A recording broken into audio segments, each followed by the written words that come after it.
Hey everyone, Sonia here, and today we're going to be painting a lakeside swan scenery. And for this painting, I have a variety of colors that I use that I displayed on screen. Feel free to pause the video and make sure you get all these colors down. So let's get into it.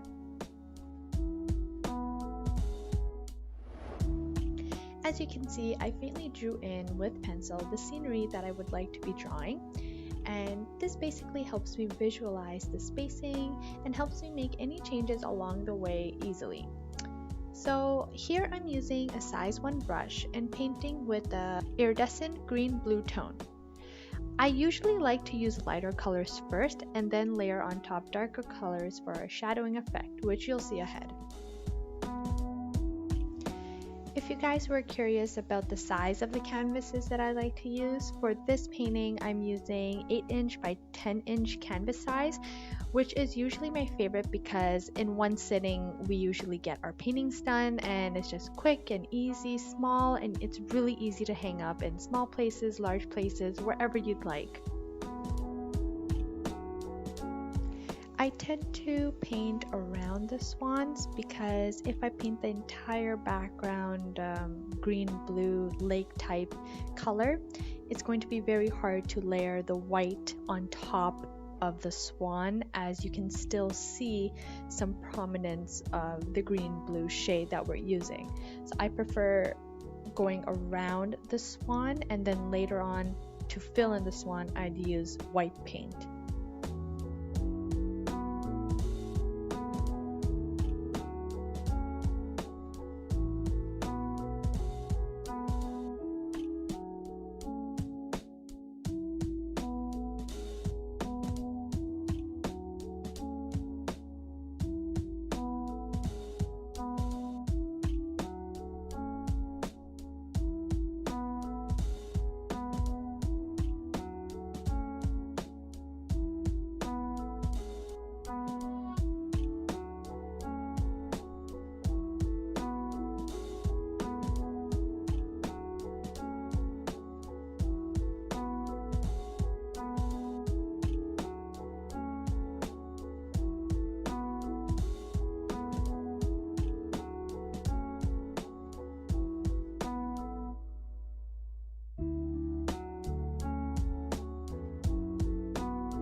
Here I'm going to be mixing the Prussian Blue with the green-blue tone that we have just to create some shadowing effects of the nighttime scenery, and it creates more enhancement to the painting itself.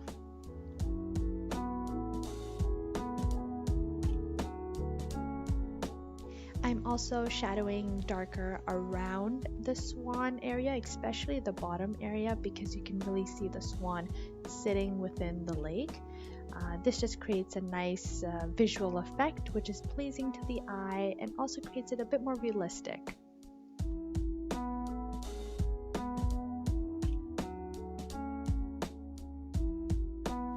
Now, I would like to have this scenery take place at night. Of course, it is your choice if you want it at the nighttime, daytime, afternoon, evening, sunset, whatever you would like. But for this one, I'd prefer doing it in the nighttime, and right here I'm drawing around the moon and creating a darker blue, black type of sky. As you can see, I'm making it more triangular because I'm going to be filling in mountains in the background there.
For my scenery, I wanted to add some land at the side of the lake. This can obviously be your choice at what you'd like to add, or you can keep the entire bottom half full lake with swans, but I wanted to create more of a nature type look to it, so I decided to add some land to the side. Of course, I didn't want to add brown because I didn't want to dull the painting. I added dark green with shadows of light green, which really brings it out. And I'm trying to blend the water and the land together, which you will see further on. Here I'm trying to mix white and black to make a faint gray, which would be used for the mountains now. And for the mountains, I don't want it to be too black or dark gray because I still want the image to pop out in light, since we already have a dark background as we set the mood in nighttime. We want to really make the mountains pop. So what I'm doing to differentiate each mountain is creating a darker tone on the right edge and filling in the lighter tones of gray on the mountains behind it. As you can see here, the mountain at the back is at a lighter color than the mountain in the front. This really differentiates the three different types of mountains that I want to draw. And I just continue doing the same thing. I try working in one direction, which really helps create a good effect and doesn't really look too messy. I'm just trying to fill in the mountain, so as you can see I'm going dark, light, dark, so now you can really tell that there are three mountains instead of one big pile of gray.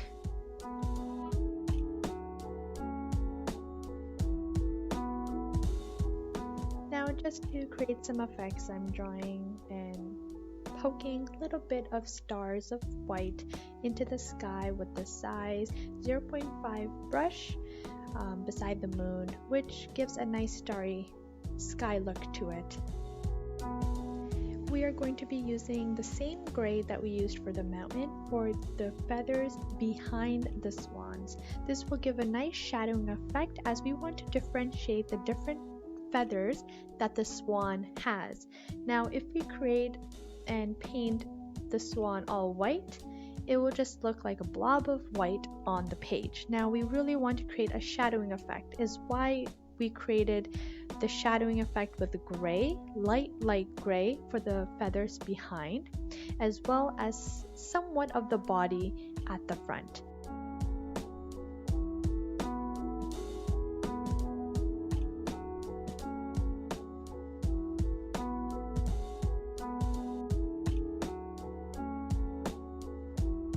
Now for the beak, I'm just using a size 0.5 brush in order to create a nice orange pointy beak and black for the eye.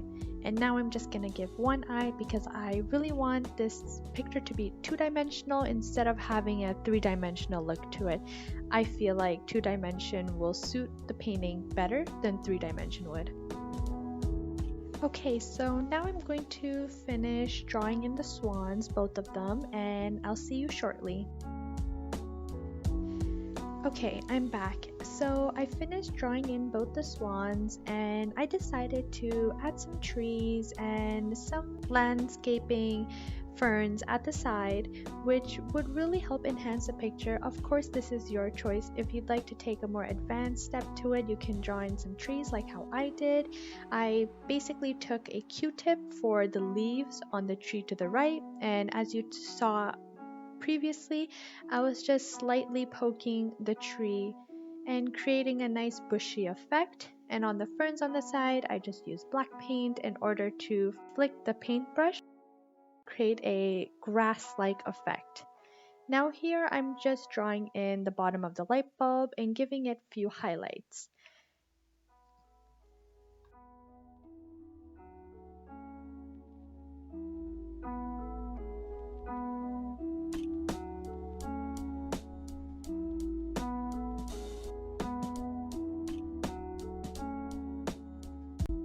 So now I feel like I'm done with the scenery painting inside the light bulb. Now with the zero point 0.5 brush, I am going to go in very lightly and very thinly around the picture, and I'm just going to lightly draw in with the thinnest line around the light bulb to complete the look.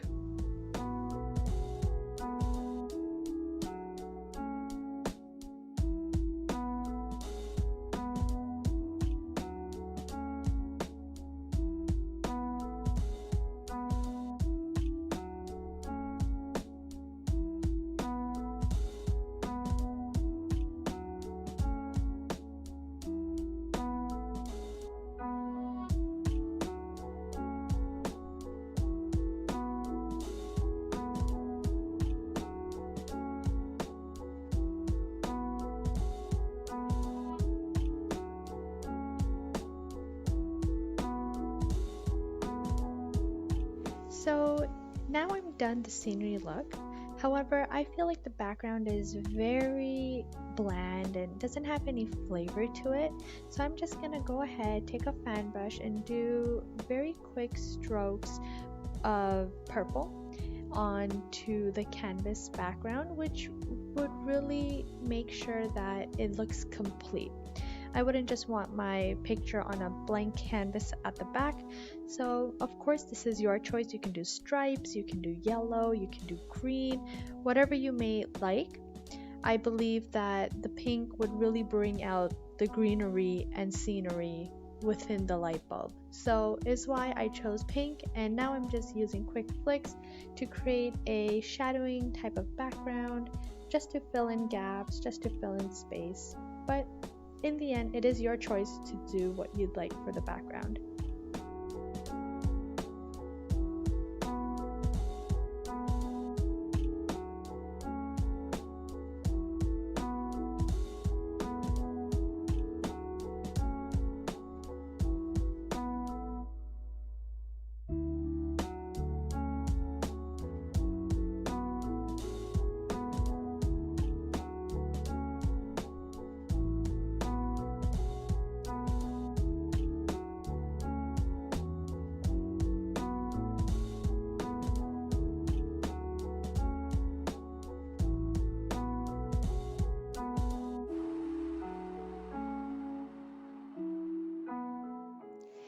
Be sure to like and subscribe and let me know in the comments below what other paintings you'd like to see. Keep calm and paint on.